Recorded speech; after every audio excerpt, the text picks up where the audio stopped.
Mengira ini adalah seni. Bab 108. Darlene keluar dari kafe, melihat langit yang mendung. Tik, tik, tik. Setetes air dengan suhu panas musim panas mengenai dahinya. Lalu diikuti dengan hujan yang rapat. Sudah hujan. Gawat, kenapa hujan jam segini? Aku kira tidak akan begitu cepat. Bukankah hujan di musim panas memang begini? Bisa hujan kapan saja. Melihat keadaannya, mungkin akan hujan sampai besok pagi. Darlene menyodorkan tangan, membiarkan hujan itu mengenai tangannya. Melewati tangannya perlahan jatuh di lantai. Musim panas ini, dia sudah lama tidak melihat hujan. Hei, kalian cepat lihat. Apakah wanita itu gila? Berjalan di bawah hujan seperti itu. Dasar, mengira ini adalah seni ya? Benar-benar bodoh. Dia mengira dirinya bukan orang biasa ya? Wanita yang mereka katakan adalah dirinya. Dia memerlukan siraman hujan agar otaknya lebih sadar. Sadar akan keadaannya dan bukan dengan bodoh membiarkan orang lain mengontrolnya. Darlene membiarkan air hujan membasahi rambut, baju, dan setiap pori-pori. Dia merasa tidak peduli. Tidak ada yang lebih buruk lagi dari suasana di kafe tadi kan? Kehujanan sebenarnya adalah pilihan yang baik. Darlene terdiam dan tiba-tiba tertawa. Tertawa dengan begitu murni dan bebas. Seperti saat ini, seluruh tekanannya dilampiaskan keluar. Kehujanan membuat hatinya lebih tenang. Jane yang menyalahkannya, Gisela yang mempermalukannya, Yos yang mengontrolnya. Tekanan kehidupan. Biarkan dirinya melupakan semua itu dalam sementara. Di persimpangan sebuah gang berhenti sebuah mobil hitam. Pria di dalam mobil hitam itu menahan dagu dan melihat wanita dengan tubuh kurus dan lemah yang sedang berjalan. Seluruh tubuhnya basah kuyup. Air hujan melewati bajunya dan terus mengenai tanah. Mendesah berkata, "Kamu rasa kenapa si rubah menyukai wanita yang begitu keras?" Pria yang duduk di sampingnya melihat sejenak bayangan yang menghilang dalam hujan. Mengirim pesan pada nomor yang ada di dalam ponselnya. "Kak, kamu rasa apakah kita perlu memperingati si rubah kalau wanitanya sedang kehujanan?" Pria itu sepertinya sangat puas dengan reaksi orang di sampingnya. Tatapan mempermainkan pun bersinar. "Topi merah, kalau dia tahu kamu datang mengejeknya, merasa ingin cari masalah, aku tidak keberatan." Pria yang dipanggil Kak itu perlahan menutup ponselnya. "Cih, tidak seru. Dan jangan panggil aku topi merah. Aku ada nama. Hanya bisa melihat dan tidak bisa ikut campur. Benar-benar tidak seru." "Rapa atau rapo?" Pria itu tertawa. "Bebek kamu. Harus aku mengatakan berapa kali? Jangan memanggilku Rapo. Panggil aku Tuan Charles." Dia seperti kucing yang dipijak ekornya langsung meledak. Jasper yang dipanggil Bebek juga tidak marah. Melihat jam di tangannya dengan nada santai berkata, "Waktunya sudah hampir tiba. Kamu yakin ingin tetap di sini?" Mengetahui harus melakukan hal penting, Rapa pun mendesah dan memalingkan kepala, tidak berkata lagi.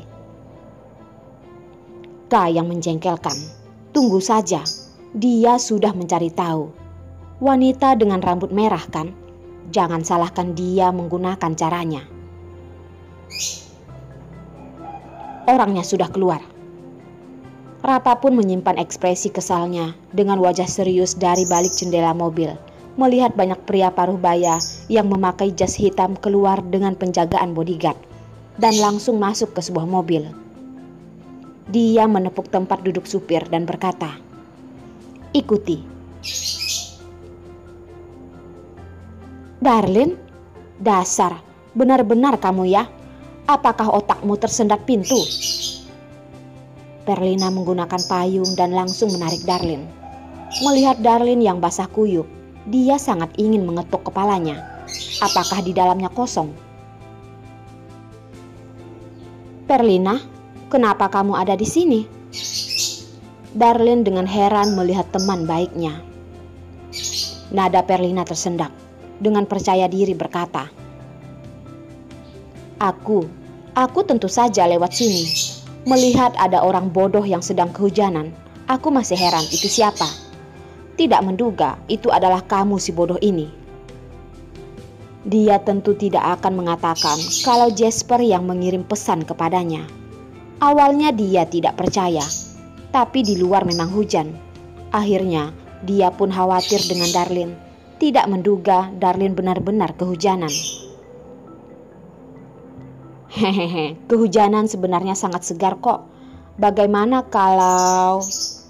Perlina melihat Darlin tersenyum melihatnya. Dalam hatinya merasa gawat. Masih belum sadar, payung di tangannya langsung dibuang ke samping. Air hujan pun langsung membasahinya. Orang yang melakukan ini pun tertawa terbahak-bahak. Hujan di musim panas terkena di tubuh sama sekali tidak dingin, bahkan terasa sangat nyaman. Perlina langsung membalas. Dia langsung mengambil air dan membasahi Darlin dengan bangga berkata, Hahaha, siapa yang menyuruhmu membuang payung? Perlina, kamu curang, licik sekali. Wajah Darlin pun basah. Matanya bahkan tidak bisa terbuka.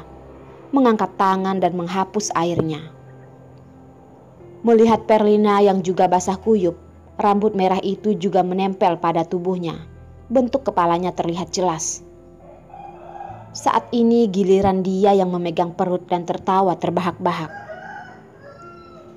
Hahaha, Lina, kepalamu seperti bola kaki. Dasar, kepalamu yang mirip dengan kelapa.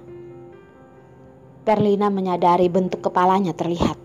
Buru-buru menutup kepalanya. Kepalanya kecil, apakah adalah salahnya?